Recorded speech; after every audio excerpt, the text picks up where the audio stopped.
Today I sat down with investor and friend of Sakeliga, Nick Hudson. Now, Nick is a qualified actuary and highly sought after private equity investor who's repeatedly produced exceptional returns across various industries over more than 2 decades. The World Economic Forum talks about degrowth. They know that the policies that they advocate for are incompatible with growth and human flourishing. And I've seen that so many times play out when the PE partner appoints somebody to the board and they think they're there for the purposes of making sure that other people like them occupy seats like theirs. That's called transformation. That's why you have no job creation, because that stock of entrepreneurs solving problems and thereby generating growth is just substantially reduced or eliminated. President Ramaphosa recently said that he was baffled by claims that BEE harms growth.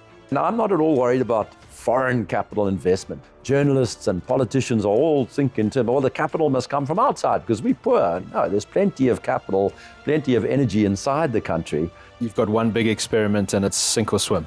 The opportunity set for non-compliance is enormous. When we looked into that and we pressed the regulator, they did not have the authority. Solutions to problems are always valuable. And I think the key to navigating an environment like the one that we face at the moment is to just opening your mind to the set of problems that are available for you to solve.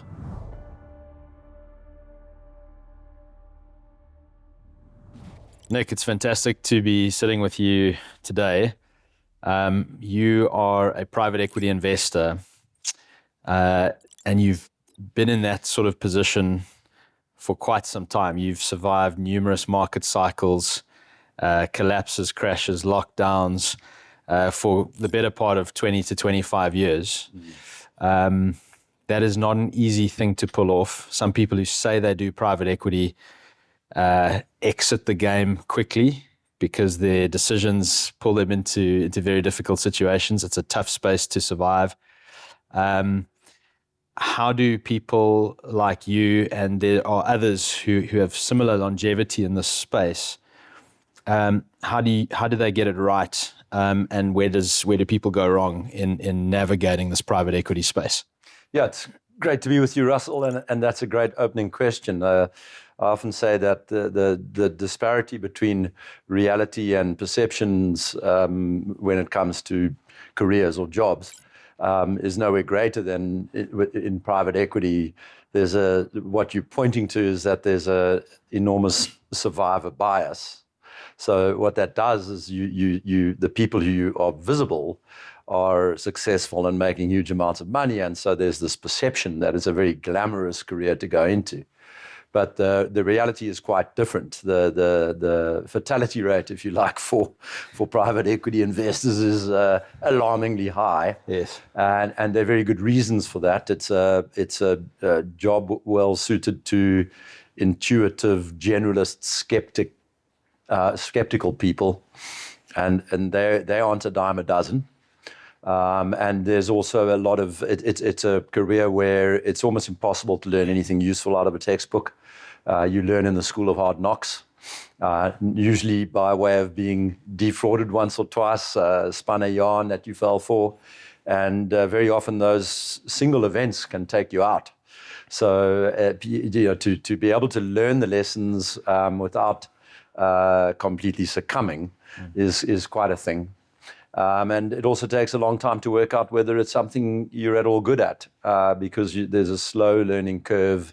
The learning opportunities aren't immediately obtainable. You might have to sit around waiting to be in the right setup in terms of a transaction opportunity or a set of circumstances in the markets. And so it can all come together rather slowly. And it's obviously then the answer to your question is really quite a detailed one. There's a lot of aspects to not succumbing in private equity. And it has to be said, there's also a fair amount of luck. Like I think anybody who is, as I suggested, a skeptical generalist and intuitive kind of person, it's quite difficult to find your way into the seat in the private equity environment. And I consider myself very lucky to have ended up there, because I'm temperamentally well suited to the job, and I love it. I don't. I'm one of those people for whom there's no distinction between work and play. Yeah. I find myself just enchanted by the work that I do, and never really feeling that I'm in the car on the way to work, or for that matter on the way home. It's life just becomes this single flow of curiosity and interest and passion, and that's a wonderful place to be. I count my blessings. Well, Nick, you spoke about luck. I think it was Gary Player famously said, the more I practice, the luckier I get. Quite right. And Woody Allen, I think, once said 80% of success is showing up. So being there, being in the game, you find these opportunities. You're there for to take certain opportunities. And there are certain events, I mentioned some of them, like the lockdowns we experienced 5 years ago. There was the financial crisis of 2008, some of these big shock events. Mm-hmm. And you might say, if you're available, if you're around and in the game during those events, opportunities present themselves, and those might manifest as looking like luck. But you've managed to have success through something much more persistently difficult than some of those things, which is a stagnating South African economy for the last better part of certainly a decade, perhaps even pushing now close to 2 decades. And at Sakeliga, we are very focused on some of the key reasons and problems for why that sort of stagnation persists. One of them is BEE, the policy of BEE, and the racialization of the economy that kind of surrounds that. So I want to go into that. You see this problem, and not just this problem of BEE, but this kind of myriad of regulatory barriers, difficult obstacles to do business through from your vantage point as a private equity investor, which is not just a dispassionate arm's length, put money somewhere and see what happens. It's engaging with management teams. Yes. It's vetting economic opportunities. It's really looking deep into what is going to be successful, but not just in some prior sense, but how can we make this business even more successful through active risk management and active intervention. So to be successful through a period of stagnation where the economy in per capita terms, the GDP essentially goes nowhere, it goes sideways for a decade and a half now, that's clearly something that you've been able to master in some sense. But I just want you to briefly kind of establish why this gives such a unique and interesting vantage point for things like BEE, which we at Sakeliga and many others tend to analyze from a kind of macro perspective. But there's a bottom-up micro view on this thing that I really want to dig into today. Yeah. It's an interesting one to play through, because from an investor's point of view, you have to occupy the position of sort of being distressed by these developments because they're bad for the country, bad for industries, bad for society, and at the same time undaunted. And the way you get to that point is actually I can go quite early in my career when I was a young analyst in Wall Street, chained to the desk with big databases and having to do all sorts of analytical work. One of the tasks I had was to take a look at the then quite novel CompuStat database, which was this enormous database of 10,000 US companies.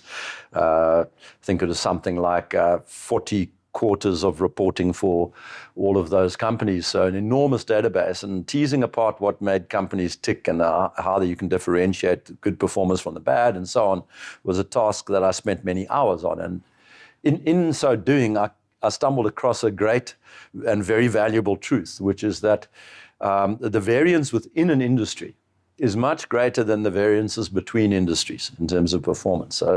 So this whole idea that we should all be about picking industries in some fancy top-down fashion and working out where the money is going to be made and so on is really quite false. Really, what you want to be doing is being the best performer in any given industry. And I've really lived that lesson sort of to the fullest in my own investing career.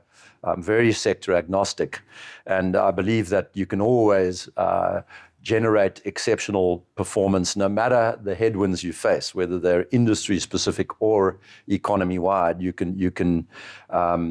It's really about doing better than the competitors out there, and being more creative. It's not a zero-sum game. We're not out there to eat each other's lunches.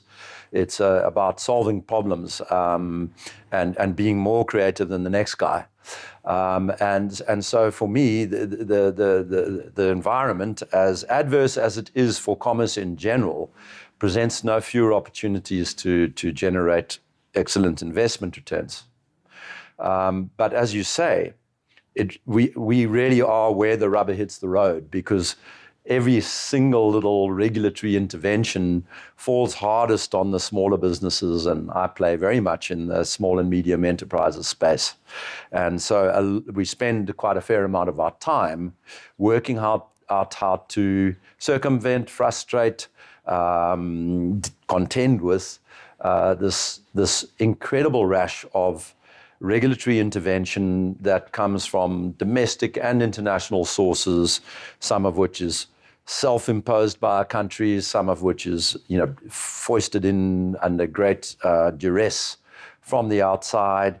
When you look at the lockdowns, the COVID lockdowns, which were an incredible travesty, their main effect economically was to punish entrepreneurs and small businesses to the benefit of large ones. Walmart and McDonald's stayed open, Amazon stayed open, your neighborhood restaurant around the corner did not. And so that is very much a part of our game, and we are continually having to analyze the situation, analyze the detail of the regulations and so on, and work out what can be done to push back against the essentially evil framework that's being adopted on an increasing basis worldwide. President Ramaphosa recently said that he was baffled by claims that BEE harms growth.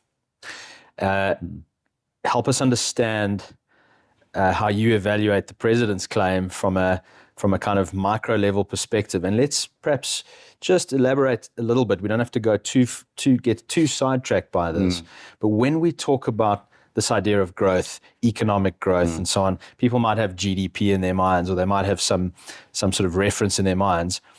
You like to think about growth and a progressing economy as something like solving problems, and solving more and more sophisticated problems is really what constitutes kind of economic progress.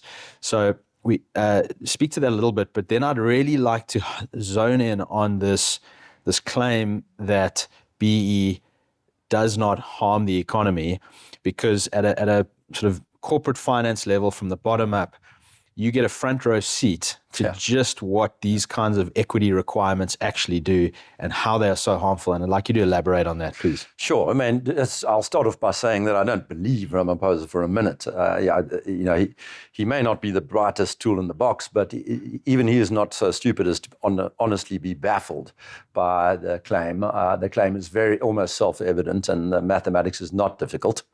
If you just take the position of an entrepreneur or an investor contemplating putting capital behind a new venture or into the expansion of an existing venture, right from the beginning, the government is taking 40% of the upside in the form of the corporate income tax and either dividend withholding tax or capital gains tax.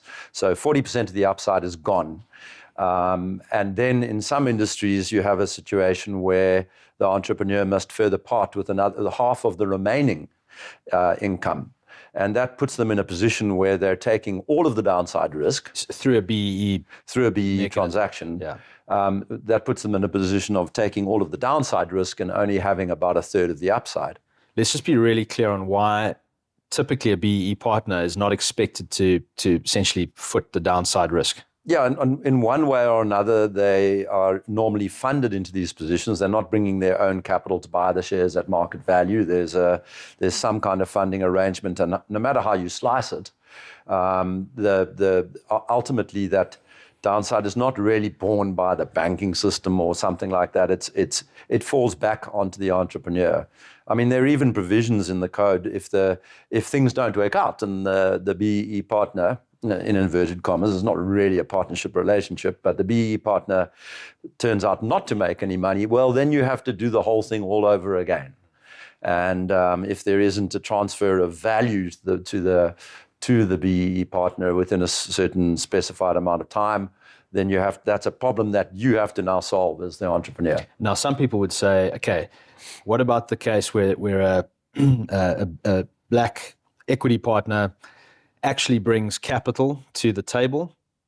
So they're not funded through a debt structure. They actually bring capital to the table. They're a partner that adds some value at a board level and so on. And there is still the problem that once you are empowered, if there are losses, your company loses its ratings, basically. Yes, but the black entrepreneur now, all equity holders now need to bring capital to the table to plug holes, to recapitalize the business.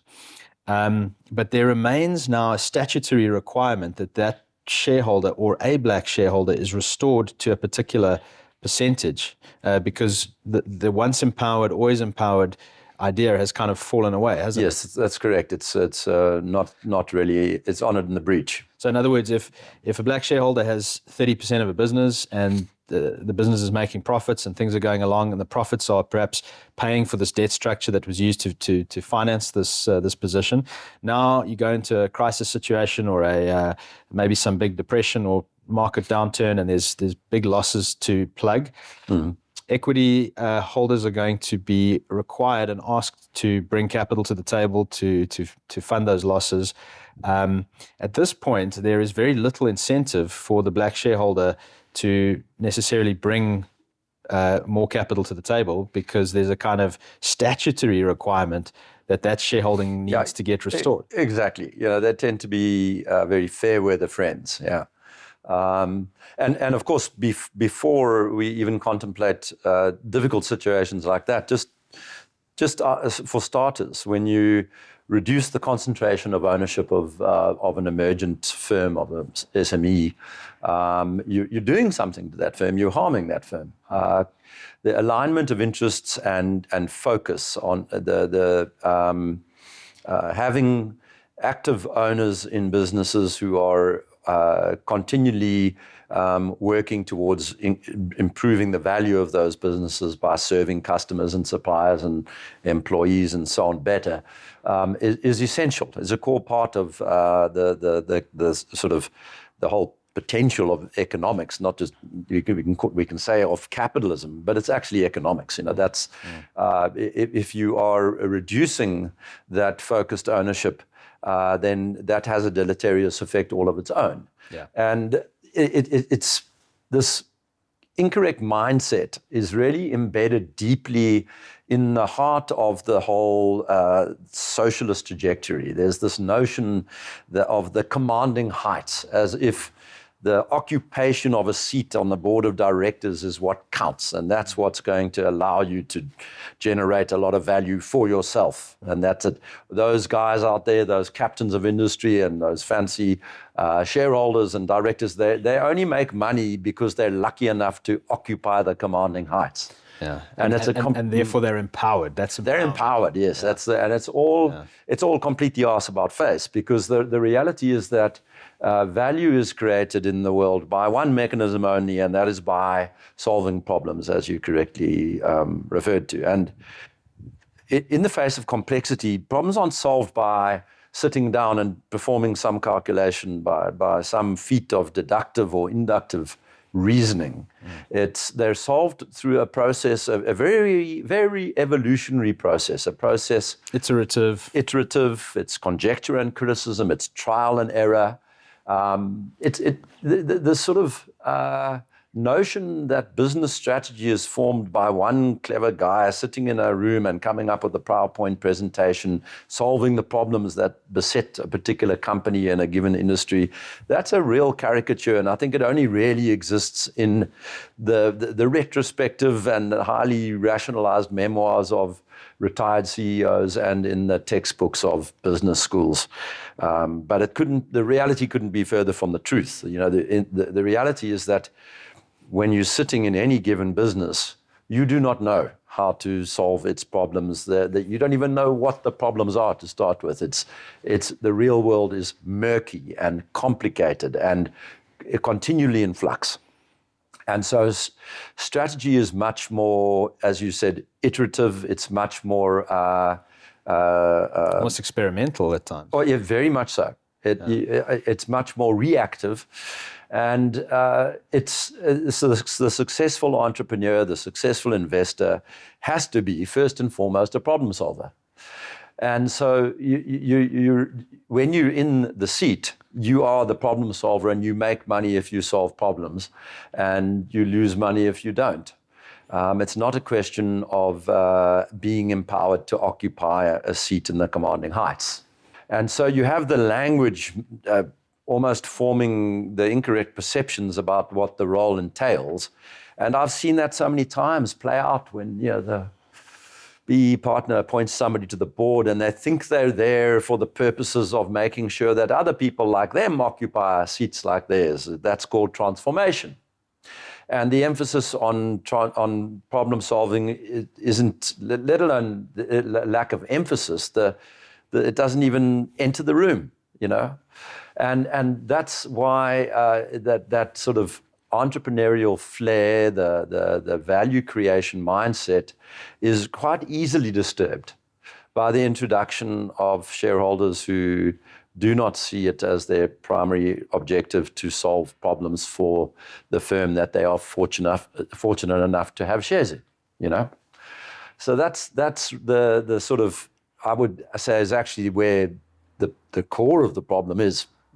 All of these downstream financial consequences of putting people into upside-only positions they're also material. But the real problem is the withering of the entrepreneurial spirit, which comes with the mindset of the socialist, the commanding heights mindset. So this entrepreneur now faces a kind of tricky asymmetry where he's forced to take on partners. If things happen to go well for a while, there's some funding, inherent sort of funding mechanisms. But if they go badly, there's a sort of asymmetrical burden that the entrepreneur or the other capital allocators must bear. Yes. That seems to get compounded by certain tax laws. There's kind of taxation asymmetries around capital gains and losses. Losses are not as easy to kind of you have to have some profits to offset them against. Yeah. To offset them against. So there's these asymmetries. So we could think of all this as taking place in a sense on the these are balance sheet kind of dynamics. But what is the net effect of this, Nick? Is it something like the cost of capital goes up? And what does this ultimately do for investment levels? Because we have people lamenting the stagnationary kind of investment levels. Certainly sectors like mining, this has been, there's been famously little investment over the last number of years in something like mining, a sector heavily beset by BEE demands and requirements. So just tie this in a bow in terms of the net effect on capital investment when you create these sorts of incentives on the balance sheet. Okay, so the effect is this is not marginal territory. The effect is extreme. You are talking about situations where you screen out possibly upwards of 90% of the available opportunities, or contemplated opportunities. And the reason for that is if you're in this dynamic where instead of retaining the majority of the upside as an entrepreneur and possibly contemplating projects with expected returns of 20% or something like that. Now you're only retaining a minority of the upside. That potential return has to be much, much higher, a multiple, maybe north of 50%, 60%. And the stock of projects or potential opportunities that affords returns of that magnitude is really small. It's a tiny subset of the available projects that entrepreneurs should be applying themselves to. So it has the effect of completely freezing private capital formation. And I'm not at all worried about foreign capital investment. That's a complete sideshow. And it never ceases to amaze me how journalists and politicians all think in terms of, the capital must come from outside because we're poor and we are a small little country. No, there's plenty of capital, plenty of energy inside the country. It is the private capital formation inside the country that completely freezes up.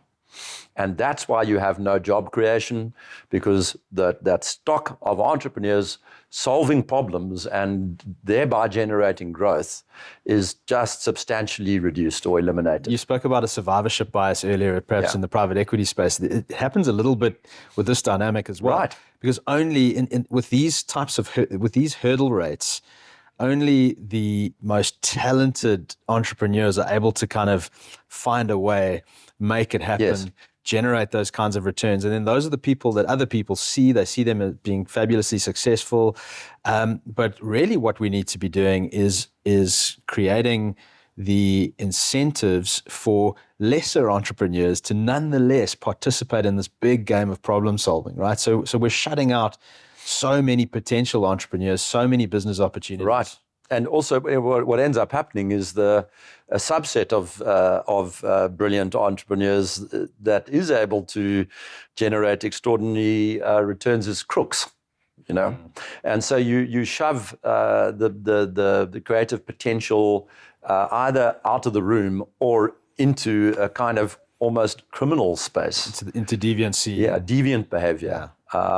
Where it's the only way to get a lock on the required profit to overcome the taxation burden, to overcome the burden of BEE and all these other regulations, is to find some way in which you can lobby or bribe or evade. Yeah, and that's disturbing. And this creates demands for what we might think of as something like regulatory capture. So, yes. Okay, Mr. Regulator, you're forcing me to do all these BE deals and to structure my affairs in this way.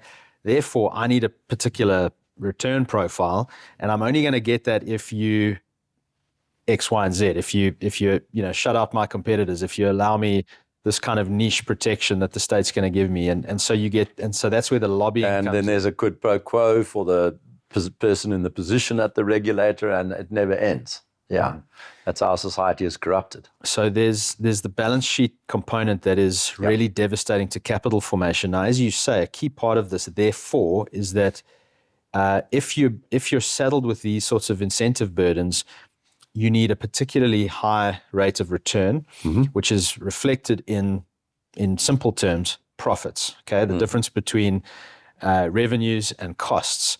BEE further then goes on to start eating into those profits by raising the cost profile, things like enterprise and supplier development payments that have to be made through the BEE scorecard, preferential procurement, which throttles the pool of suppliers. So now your suppliers also need to be BEE, so you diminish the supply. Economics 101 says that if supply is diminished, price goes up. So immediately you've got a burden on your cost structure through that mechanism. One of the pillars is social and enterprise and supplier development. So you're paying away little percentage points here and there to placate these scorecard rules.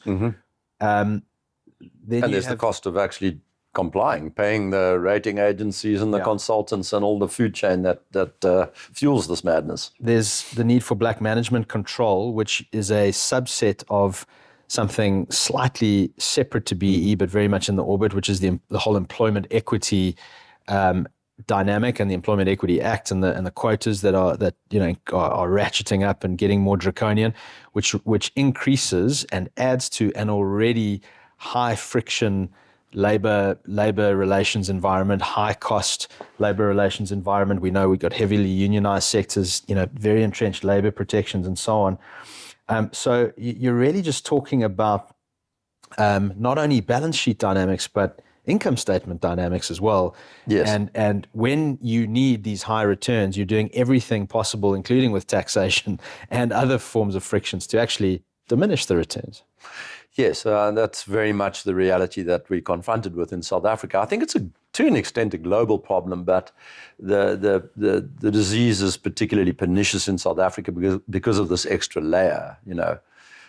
We have the large and unproductive state with diminished capacity, extracting huge taxation revenues, and then on top of it, this flotilla of very complex regulations and so on that impinge on businesses in a variety of fashions, as you have correctly described. And I think the evidence is just clear. There's just not any real degree of capital formation happening in the country. Another mechanism through which this works is through corporate transactions and the Competition Commission. Yep. Very, very difficult space to navigate. And since 2018 and the Competition Act, the Competition Commission has really taken on board, almost centralized as one of its core mandates, not just issues around market control and monopoly and competition and so on, but really transformationism. Yeah. Requiring that a corporate deal needs to conform to the political preferences of, the ruling, yes, the governing elites. Yes, and it comes under this euphemism, public interest, I mean, what would be in the interest of the public is if you stripped away all this regulation and all of these hurdles and steps, then we would see growth, then you would see job creation, then you would see real empowerment of individuals. And what we've just explained, some people might at face value listen to you there and go, well, sure, you want regulations taken away so you can make even more money. But the point is, you take these regulations away, you encourage more problem solving. Problem solving proliferates, and that is what growth looks like. That's what business formation looks like, and that's where employment comes from. It only comes from that process. That's where jobs are created. It's where people are brought into a productive life and a productive economy. In some way, I consider myself a beneficiary of all this complexity because the seasoned private equity investor is more able to deal with the raft of challenges. A youngster or an emergent black private equity fund coming into the deal-making environment they've got such a high probability of finding any transaction that they try to do thwarted by one of these steps because they didn't see it coming. They don't know how to maneuver around it. So I think I'm almost talking against my book in this appeal to a high degree. And I see that all the time. Like we enter into so-called competitive processes when it comes to bidding for assets. And very often we just know that quite quickly the room will empty because they'll either trip up over something in the process, the people who are competing for the asset will trip up over something or become too daunted by the process. And so we'll find ourselves as the only man standing, and we've got a high probability of being able to secure a transaction at a sensible price. So I don't think it really is talking to my own book just to say I want to see regulation stripped away. That's more me talking with my societal hat on, with my sense of the world that's being created for our children. The Competition Commission, through its competition regulation, but also through this public interest dimension, which is really a transformationist agenda. Seeks, therefore, to put barriers, cost barriers and regulatory barriers in front of corporate deals. Now, most people don't really see what goes on in terms of corporate transactions and business transactions and mergers and acquisitions. And they might think of it, if they've got any thoughts of it, it might be something like a Gordon Gekko type world where, these sharks run around buying and selling businesses and not adding any value, what have you.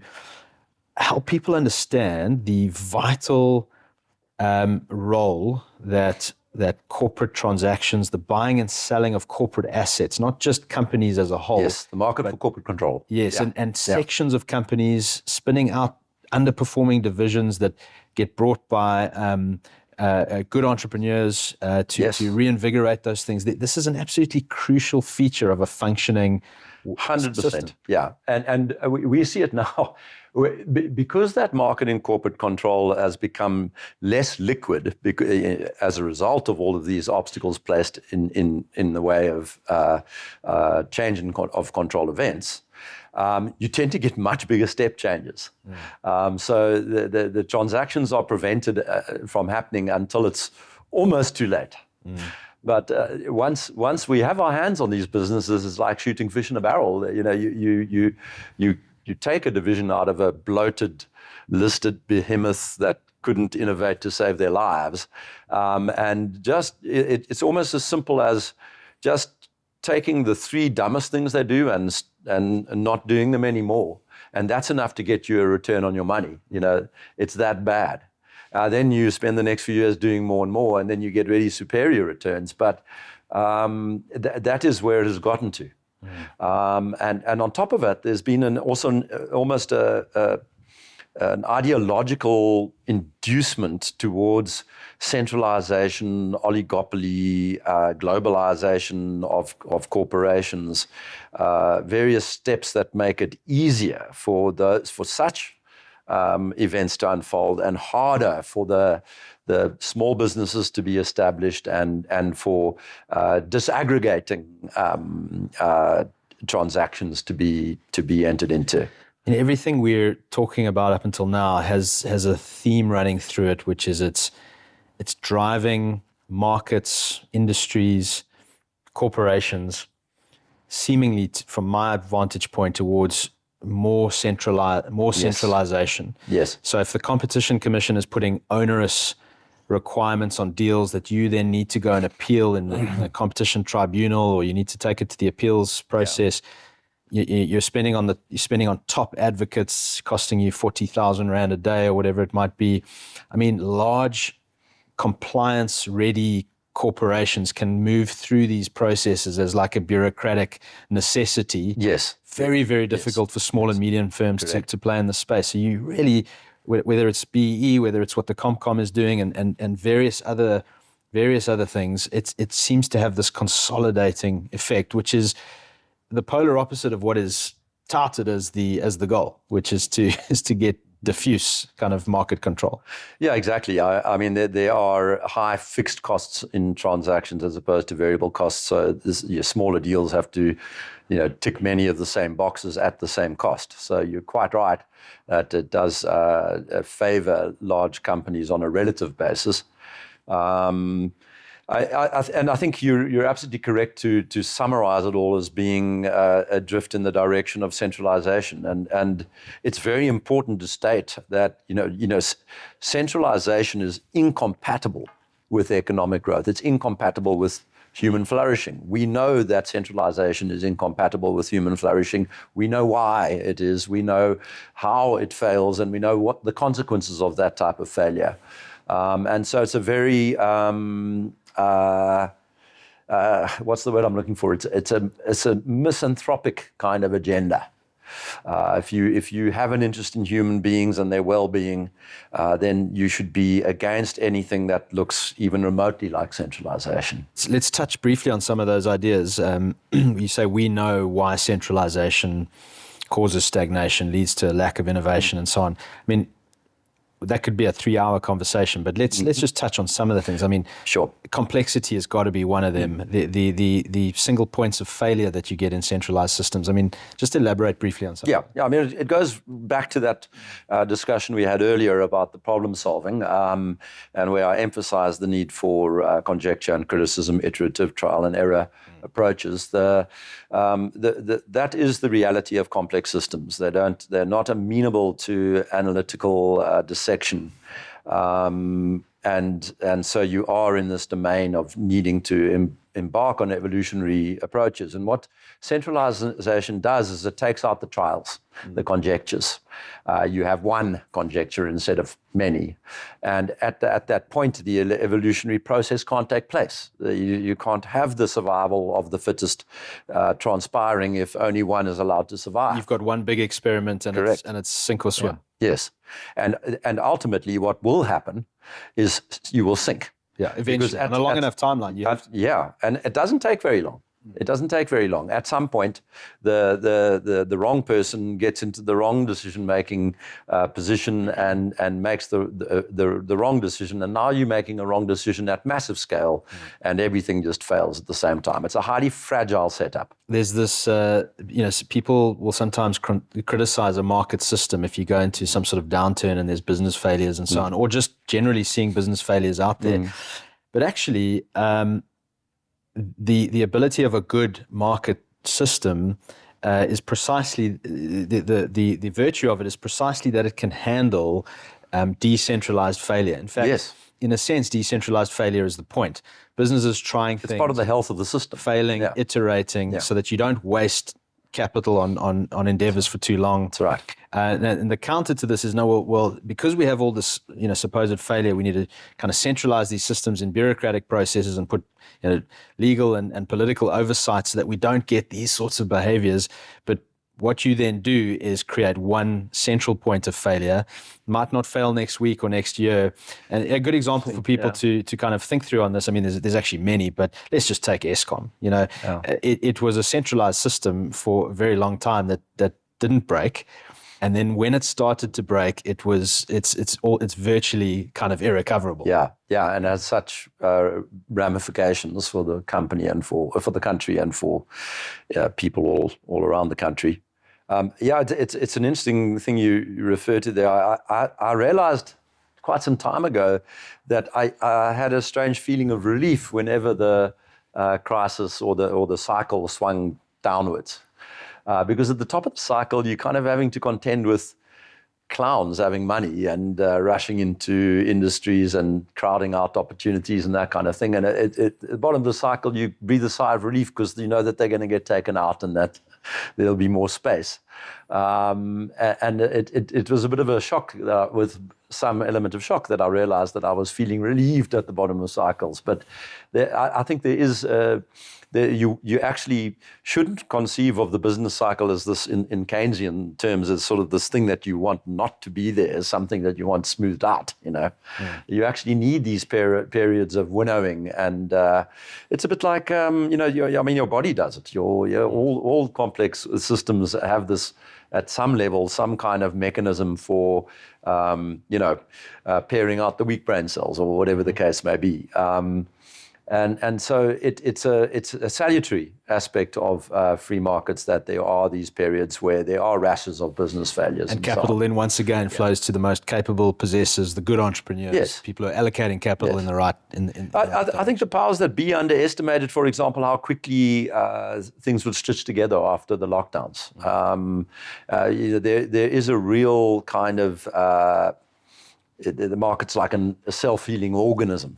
And people who are enamored of the commanding heights, zero-sum game, slicing up the pie rather than trying to get the pie to be bigger, they tend to repeatedly underestimate the ability of product markets to heal. It was actually precisely what everyone's natural reaction was in the lockdown, which was to save, which is what enabled that recovery. Yes. And it's the policymakers that are trying to get you to spend, Yes. So don't save because we need to be spending, but it's precisely the saving of those resources. Nick, you spoke about how you like to, you have the ability to carve out these divisions from very bloated corporations and extract value. And part of why you're saying that is because you're saying that these management teams are just focused on the wrong things, sometimes are indulging in low, just very low or no value add activities that might, I think, sometimes be far too much focus on compliance dynamics, perhaps just bad ideas. Do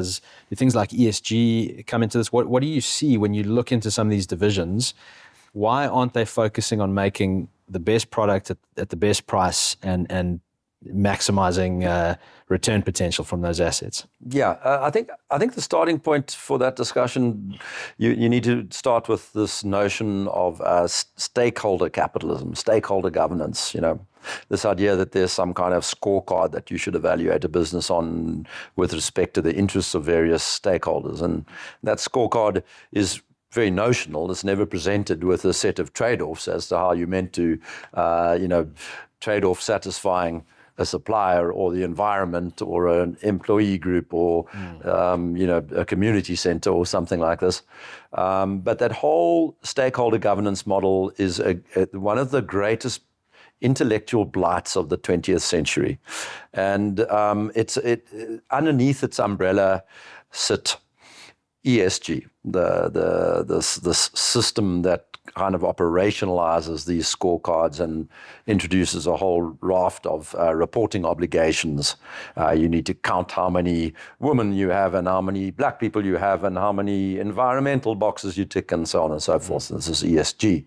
Similarly related is, and maybe a subset of it, is this notion of DEI, diversity, equity, and inclusivity, which I always tell people is best understood by replacing the terms with their opposites. And so there's this constellation of constructs that fall under stakeholder capitalism that throw sand into the engine of the corporation and create enormous diversions of time and entrepreneurial energy. Then there's also the problem that large organizations have, which is that they battle to distribute and disseminate decision rights. And that's an inherent feature of scale. As a business gets larger, it just becomes harder and harder to achieve an alignment between the person who has the knowledge, the person who's at the coalface of the business,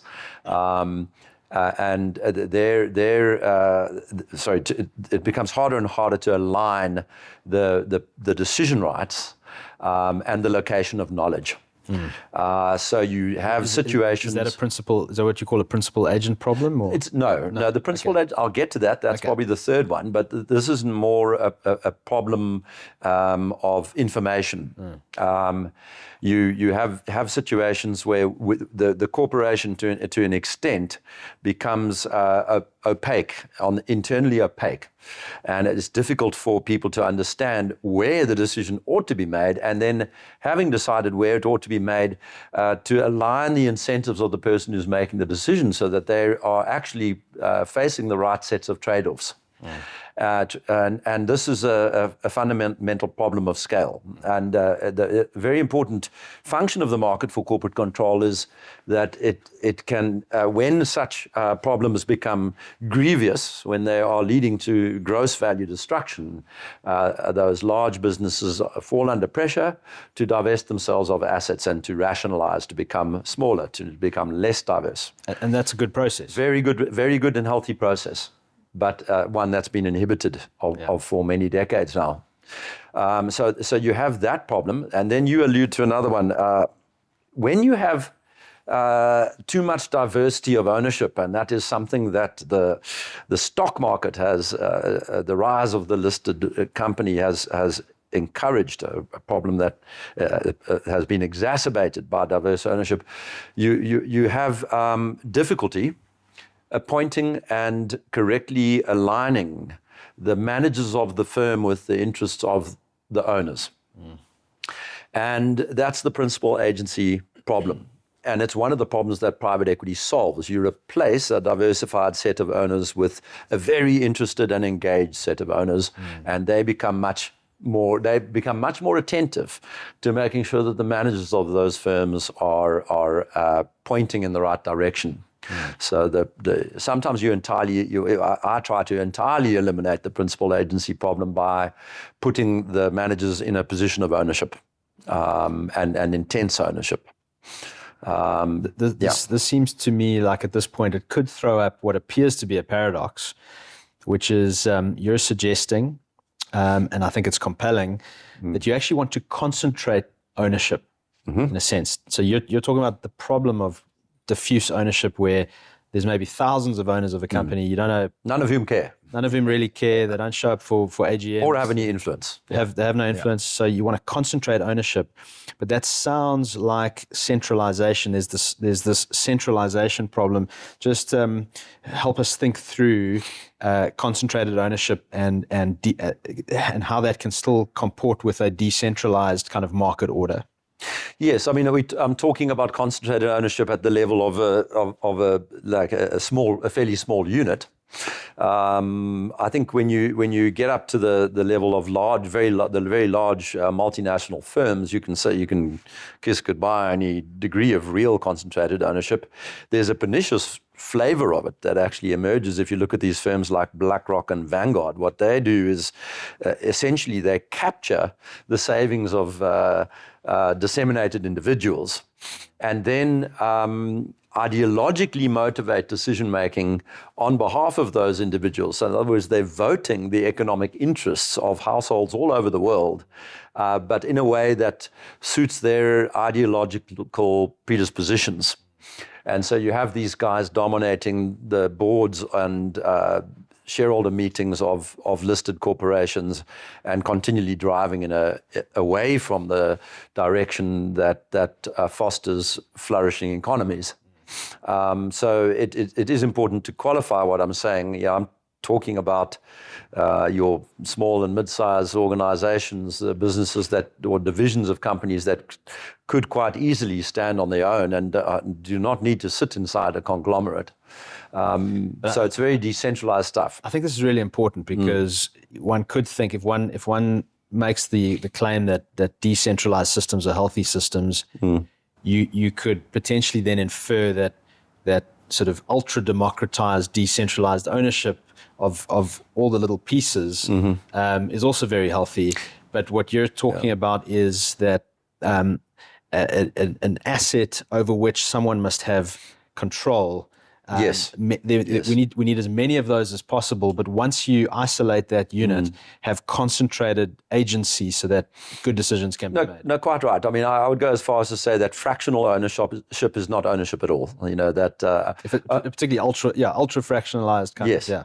That ownership really is a parcel of things that come together. Ownership comes with duties and responsibilities, with a sense of fiduciary responsibility, of stewardship. That's what's required. And when you own 10 shares in Anglo-American or something like that, none of those are features of your ownership. So it's ownership in name only, really. You're going along for a ride, but the drivers are someone else completely. That's correct. So Nick, you've alluded to it already. This takes us into this area of corporate capture, regulatory capture, and regulatory advantage, how corporations use regulations kind of to cement their positions. Speak to that a little bit for me, please. Yeah, there are many layers of this kind of regulatory capture. There's an important layer is the soft layer, which consists of codes of best practice and the kind of teaching materials that go around. They're often spread by the auditing firms. They're very interested in this notion of best practice, and it's sort of an attempt to turn an art into a set of protocols, rules. Try and make it more legible, put it in a spreadsheet. That's it. Yeah. And so what you get is these ideas about governance models and the ways in which boards should function. For example, there's this idea that it's very important to have an independent director.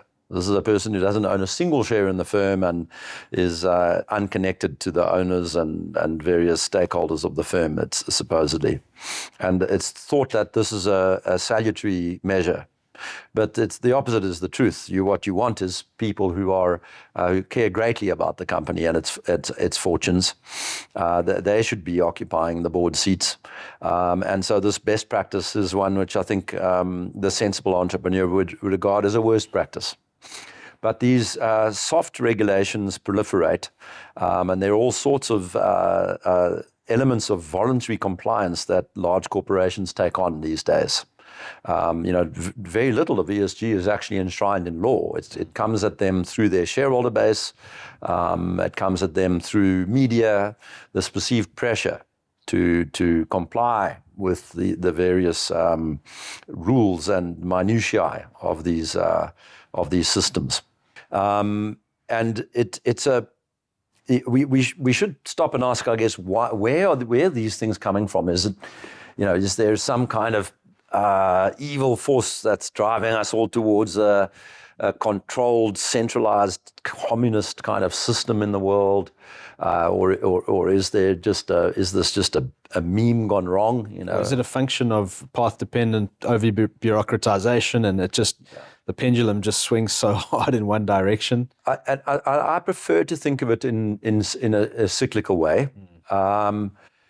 When let's talk in terms of empire. As an empire is being created, you have the entrepreneurs and the builders and the engineers who are the heroes of the day, and they are the salient people in society, the leaders. Then, as times get better, a class of bureaucrats, a mandarinate, generates, and these are the people who want to systematize, and they don't see the world in terms of problem solving. They see it in terms of allocation. Rather than trying to grow the size of the pie, they are concerned primarily with how to slice it. Yeah. And I think those people rise in their stature over time until the empire begins to creak and groan and collapse under the weight of its own contradictions. And that is where we find ourselves now with respect to the West. There is an enormous increase over the last 50 to 100 years in the scale of government.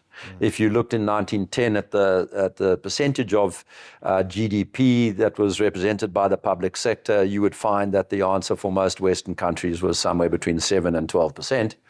And that has risen to the levels of 40 to 60% these days. And what happens then is that the government becomes every large corporation's largest customer. The incentives to lobby become larger and larger, and your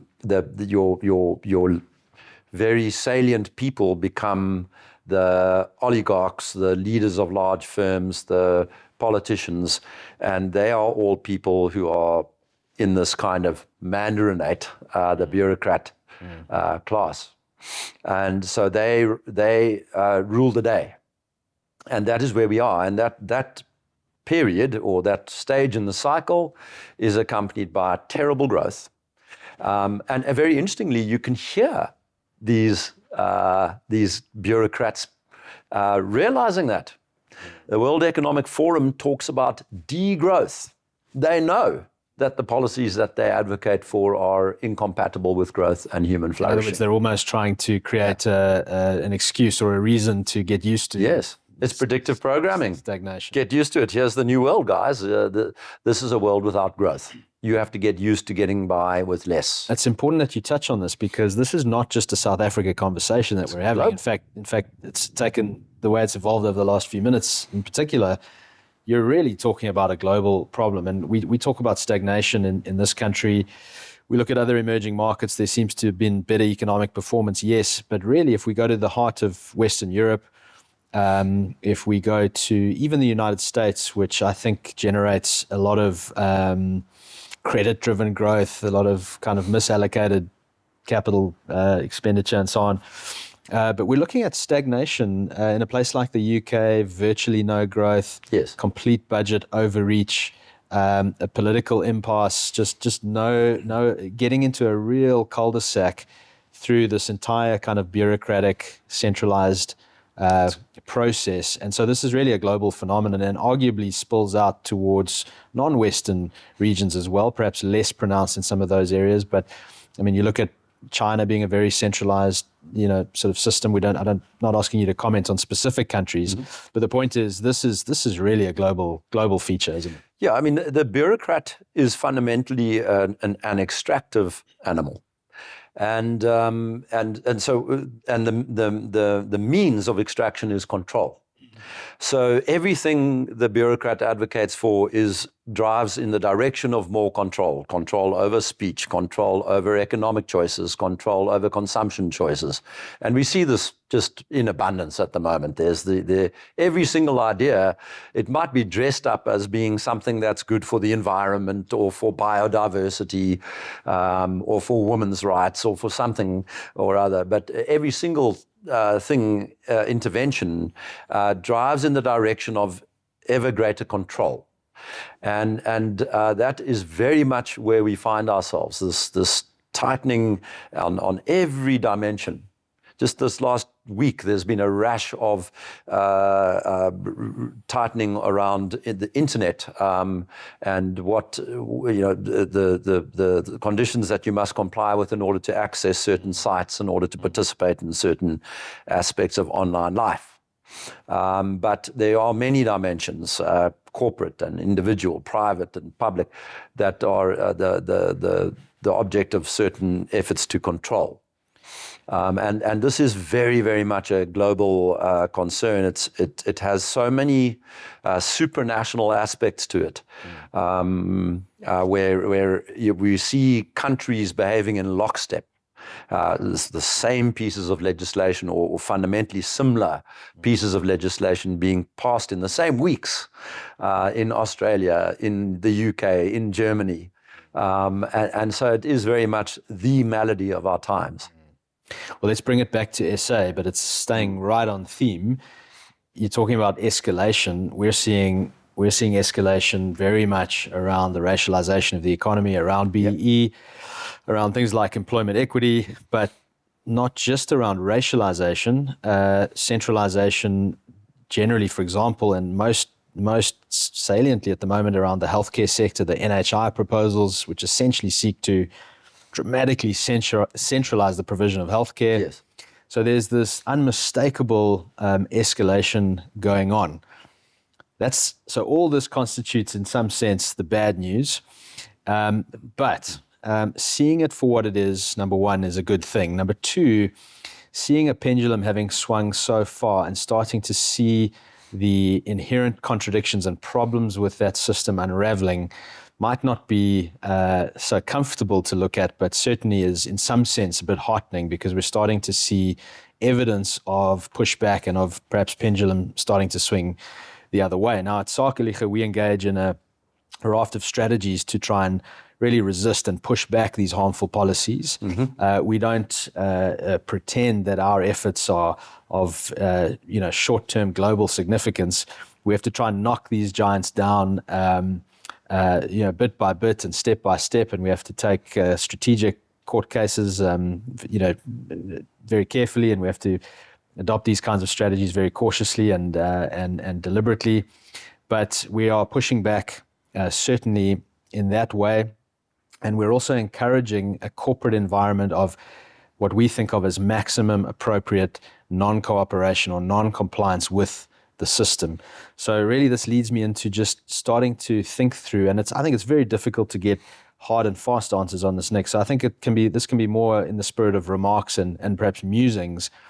But how do we start pushing back against this centralized system and undermining some of these very, very pernicious and harmful effects of centralization? Well, I think one of the few benefits of the COVID scam is that many more people have had their eyes open to the extent to which this centralization is a problem, and increased their ability to perceive the pattern that I alluded to, where there's an overt claim to some or other nice-sounding solution to an awful-sounding problem, like an environmental pollutant or something like this. The claim is made that the policy is directed at solving that thing, but the reality is something quite different, and that it's so what you've got is a massively increased population of people who perceive the pattern. And that's a hugely positive thing. Helping people to understand that is we mustn't lose sight of that. You want to keep proselytizing in a way, helping people to see that the various things that are causing trouble for them are not they're not organic phenomena. These are targeted phenomena that they need to fight. That's an important step. I think the failure of centralized systems is inevitable. So we should very much orient ourselves towards damage limitation on the way down. Navigating and shaping. That's it. What comes next. Yeah, and that's why I'm a great supporter of the work that Sakeliga does, because I think the empire collapses and something comes to fill the void. I love reading about the collapse of the Roman Empire, the little stories on the edges, when the garrisons on the wall in Magna Britannica stopped being paid. They just abandoned their posts, and some of them went north of the wall, and some of them went south. And those stories of course, what's happening is that's the beginning of the new order. The new order. And so organizations like Sakeliga, which are, I think, doing two things. At once, helping preserve the good parts of the old order and maintain a livable kind of community, and on the other hand, starting to lay out the picture for the new order. I think this is a very salubrious kind of mindset to adopt. I try very hard to make business people realize that the large business organizations who are staffed and funded by the large corporations are absolutely not going to help you. They're in league with the people who are trying to impose the control structures. So don't spend your time there. Don't listen to them. Don't read their newspaper articles. And by the way, that reminds me of something. Just ignoring is an incredibly powerful thing. Social media is hugely, hugely distorted and deliberately distorted to try and create environments of perceived distress and perceived helplessness. And nobody is immune from it. And the only way you can protect yourself from having your mind polluted by that kind of distressing and information pollution is to just stay away from it. So ignore. Don't listen to all of the scare stories, the sort of dispiriting stories, the craziness. Just ignore it and focus on what you can do in your immediate vicinity. That's hugely important. Nick, what does appropriate non-cooperation look like? Sketch that out for us in your world without having to get too specific, just in terms of some concepts and ways that you navigate excessive regulation, harmful things, silly things, but some things that nonetheless press upon you, and if you don't do them, ultimately you could find yourself in a bad place. So you've got to be responsible to your shareholders and to your investors. So that's really tough for people. How does that look in Nick Hudson's world? It's the set of the opportunity set for non-compliance is enormous. I mean, you can do really aggressive things like so for example, when you make a submission for some other regulatory process, you just stuff it with all sorts of irrelevant documents that they have to then pour through, and then their ability to actually find the thing that they would catch you on is sort of is limited. You simply buying less. This is an idea of a colleague of mine in the UK, Mike Driver, who's very worthwhile listening to. Also a guy involved in the private equity industry who does some interviews. But his idea is simply that you must everybody just have a discipline of buying less from large corporations. If we all did this to the extent of 10 or 15% less, so if you can buy a book from the bookstore instead of from online, or you buy it from, or you buy your insurance from a smaller company rather than a larger one, or something like that. Yeah, there are ways of doing this that don't entail a lot of inconvenience. If we all did that on a larger scale, those large corporations come to their knees very quickly. They themselves are quite fragile and not adaptive. So when you change their world, they are in a bad way. Nick, you must see in your world a lot of over-compliance or pre-compliance with directives for which there's perhaps not even much authority, or Correct. Just Yes. people are kind of on tenterhooks. They're anxious. Compliance is what you do. If you don't comply, you're going to be in trouble. So just the spirit of sort of over-compliance seems to be an issue. You know, one thing we encountered last year was in financial services sector, the regulator pressuring companies to provide demographic information about their workforces and their ownership structures. When we looked into that and we pressed the regulator, they did not have the authority to do that. So just even establishing regulatory authority is a great first step. I have numerous examples of investors in our funds come and talk to me about complying with ESG, and our answer is always the same: no, we will not. And they say, well, but we're being forced to. Well, our investors, blah blah, for a variety of reasons, we have to. But what I find is that when push comes to shove, when you say to them, look, sorry, we're not. There are other funds that do comply. They're open for investment. You can go and invest with them. The equation of value they face is, well, they can come to us and we've provided returns in the order of 40%, or you can go to the other fund that does the ESG but has done 12 to 15%. When push comes to shove, they get over their requirements. And what that means is that the requirements weren't actually requirements. They're self-imposed, and there is a way to get around them. And it becomes a negotiation at that point. And so I actually think it's an ethical obligation, and I remind people of this all the time. I don't want to hear about this stuff, and I definitely don't want you sitting in the room acting as if this stuff is good to do. If you come to me with a problem that can I help you, you've got this imposition and you're trying to deal with it, that's fine. But don't come to me trying to tell me that I ought to be doing this stuff. That I push back against very hard. I pull people up very quickly if they come near me with the idea that transformation, BEEDERESG, is in some way noble. It is not, and it is despicable that you are engaging in this stuff.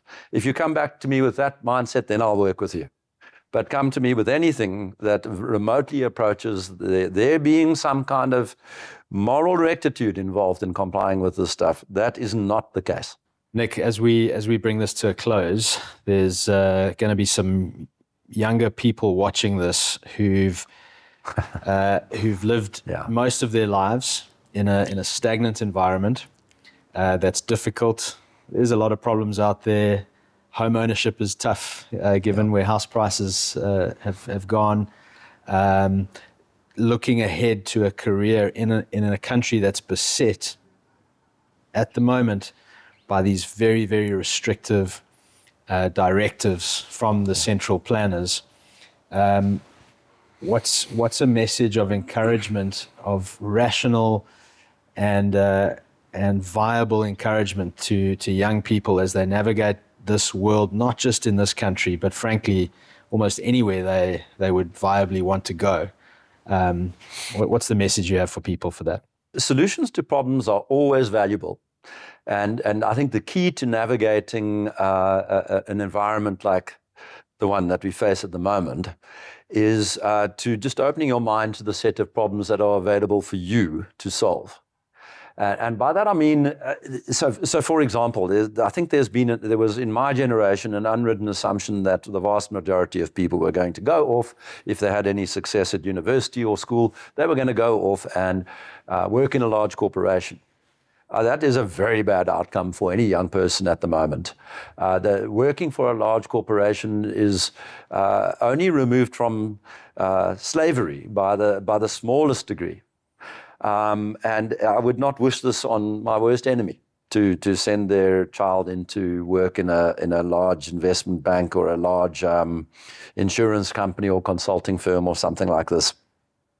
So you want to try and organize your life to engage with smaller entities, to maybe contemplate trying to start a business, knowing that you've got a very high probability of failure and you may have to try 3 or 4 times before you get it right. And with that comes a mindset with respect to your own levels of consumption and so on. Organizing your life so that you're not dependent on a paycheck, that you're getting by with a little bit less, that you're maybe not living in the middle of a city center, but in a smaller provincial town, or in a more peripheral area, in an urban area. All of these things can help buy space for you to achieve independence. And the value of independence has but soared over recent decades. Life is far more pleasant for the man who is, or woman who is able to assert an element of independence, be free to speak, be free to think. And corporations have become places where you are absolutely not free, and where you are manipulated into just being on the hamster wheel and carrying on with all the corporate bullshit ad infinitum. Conforming with a particular mindset. Conforming terribly. Well, let's talk about that mindset, and particularly an intellectual mindset. You got a lot of people coming through universities, through schooling systems that pump a very particular way of thinking. Right at the start of this conversation, we spoke about your ability to survive in the private equity space, which is very difficult.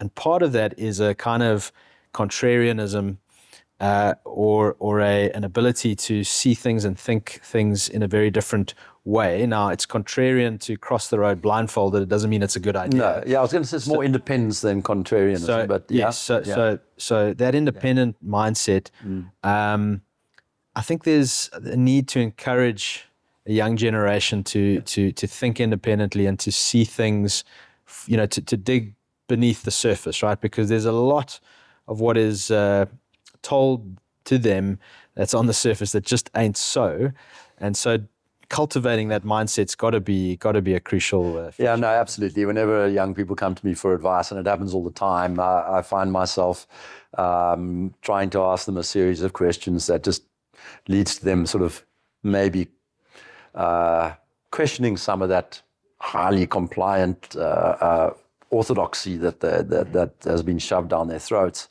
And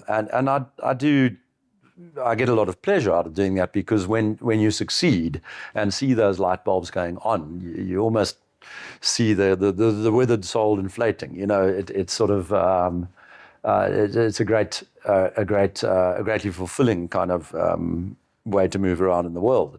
But the need to help young people in pointing them towards information sources and perspectives that challenge these orthodoxies is high.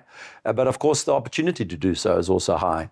They've not shut down the internet to such an extent that you can't find the really prescient speakers, the really insightful discussions, and also the entrepreneurs speaking their minds about how they got off the ground and got things going. The case studies are really abundant these days. I think there's a hunger for this type of information. Yes. I see that in the younger generation. Yes.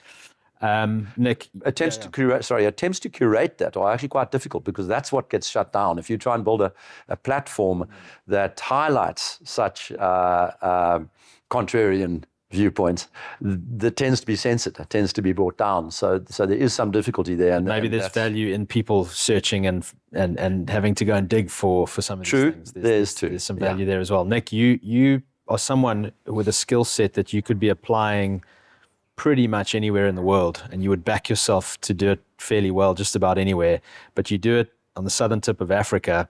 And we at Sakeliga, we love what we do here. Yeah.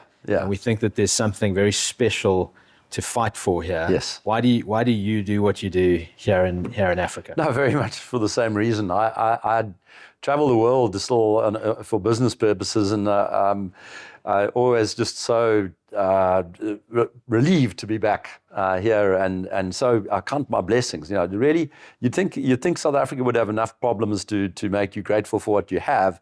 But when I rock up in London and watch how business is done there, and I breathe a sigh of relief, and a lot of the time I'm hugely energized by South Africa and its opportunities. There's this kind of mindset among some South Africans that there's something wrong with the population, that they aren't